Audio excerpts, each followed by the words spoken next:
আসসালামু আলাইকুম। আসুন দেখি একটি পুরাতন চুড়িকে কিভাবে নতুন একটি লুক দেয়া যায়। তো আমি এই চুড়িটির মধ্যে রিবন পেঁচিয়ে এখানে ডেকোরেশন করব। তো এর জন্য আমার রিবন আর B7000 আঠাটি লাগবে।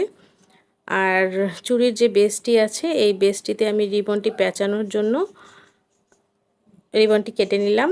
এরপরে আমি এখানে আঠা লাগিয়ে দিলাম। আঠা লাগানোর পরে এখানে আমি রিবনটিকে অ্যাটাচড করে দিব। তো মোটামুটি ভালো করে আঠাটি লাগিয়ে নিচ্ছি, যেহেতু চুড়িটিতে আমার অগ্রিম আগের কাজ করা আছে। তো এটাকে আমি খুব সাবধানে লাগাতে হবে যেন রিবনগুলো ফাঁকা হয়ে না থাকে।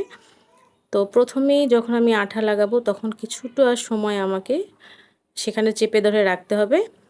আঠাটি যখন একটু হালকা শুকিয়ে আসবে তখন সেটা এখানে অ্যাটাচড হয়ে যাবে।